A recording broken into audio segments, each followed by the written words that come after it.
Hello beautiful ladies, my name is Antoinette and welcome to my channel where I help you simplify healthy habits to win in life.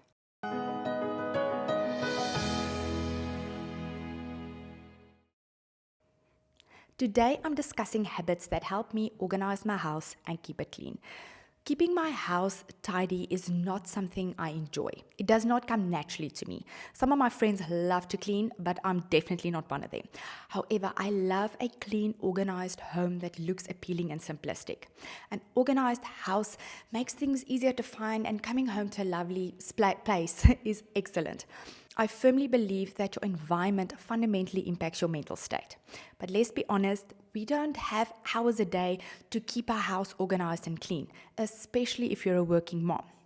I like to win in life, which means I always try to set myself up for success.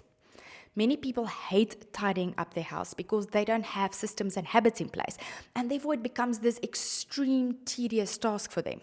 What does it mean to keep your house organized? The number one rule for me is to make sure everything have a location and is put away. It really is much easier to keep everything organized if things have a location. Otherwise, you start shoving things into random drawers, which is how your house gets disorganized. So here are my top habits to help you keep your house organized. Minimize or declutter. Getting rid of things can sometimes be difficult because it has sentimental value. However, when you have too many things to organize, it becomes this giant whale of a daily task. Decluttering can be clothes, toys, decor, appliances, makeup, or anything that takes up space in your house. A few tips to minimize and declutter is to pile things you use regularly, or you can have like this absolute yes pile. It can even include things you don't use regularly but use seasonally, like a dress at a wedding. So everything in the yes pile you keep. You then also have a no pile, which will be the things you don't use anymore. You can choose to either donate or sell these items. Avoid the maybe pile because you probably have to put it in the no pile, but you want a good enough reason before you throw it out. The problem is you just end up keeping it and prolonging the inevitable. A big thing for me in the past was makeup samples. I would get a lot of lipstick samples and it would be a color I don't even wear. However, it was these beautiful samples and I wanted to keep them for no reason. The same would apply for, I think, foundation samples that it wasn't even in my skin color. I got to a point where I just got rid of everything I did not use. Remember to go through your pantry and get rid of everything past the expiry date. Once you get rid of things, you will forget that you have it in the first place. I promise, it gets easier. I love giving things to people, especially if it's still in a good condition. I don't mind telling people that it's secondhand things, and especially if it's things that I know they will be able to enjoy. Now that you have less things that you need to store away, the next step is to optimize the storage space you currently have. Suppose you have a drawer you are currently putting stuff in. Are you using the entire volume of the drawer? Instead, get stackable containers you can pile on top of each other to optimize the whole drawer space. The same principle applies to cupboards. You want to maximize the vertical space. Use pile-on containers that will help you use all the space. I always measure the height, depth, and length of my drawers and cupboards before I go to Plastic Land or wherever you want to buy your containers. This way, I can ensure I get containers that maximizes the space. You can even do this for your garage. Don't just shove everything into your garage because you will take up a lot of floor space. Use large containers and sort everything out, but then you can pile it on top of each other. And remember to use a label if you're using large containers. If you use pile-on containers in your garage, you can use the space all the way to the top. Strategically create storage space. This is a random fact, but we do not eat bread in our house. If I buy whole wheat bread, it takes us usually more than a month, if not more, to use it. Therefore, I need to keep it in the freezer. The point is, I technically don't have the use for a bread bin. However, I saw this beautiful white bread bin I still got because I use it to store our fruit. A fruit basket can sometimes look unorganized and I don't want to keep everything in the fridge.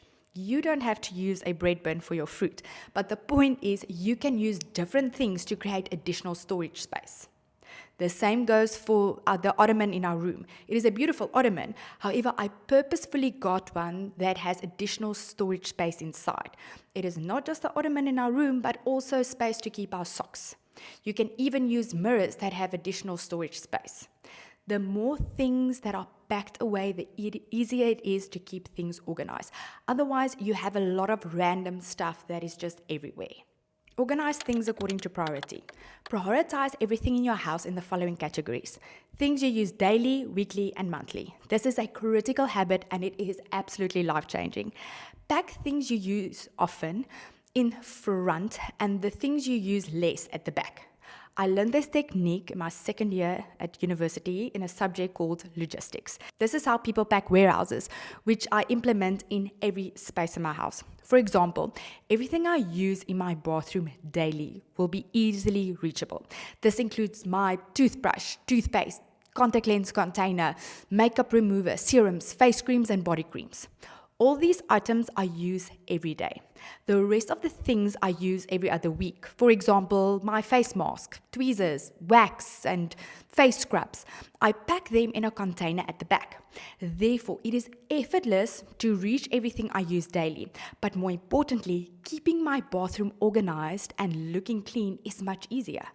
I do the same with my medicine cabinet. All the vitamins we use daily are in the front and easily accessible. Everything else we use ad hoc is at the back or at the bottom of our pylon containers. For example, our emergency kit with all our plasters and burn units are at the bottom because we rarely use them.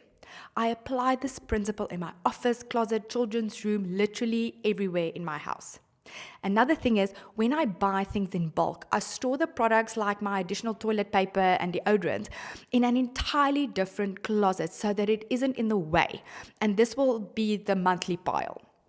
The habit helps you to enjoy your home effortlessly, but also keep it organized in the process. Create a beautiful centerpiece with things you use often. For example, instead of just having a random tissue box standing everywhere, create a space to put the tissue box where it contributes to the room's decor. A tray always goes a long way to group things. It just makes things look organized. Create a display with your perfume or even the clock in your room. P.S. Everyone should have a watch in their room to help manage the time when getting ready.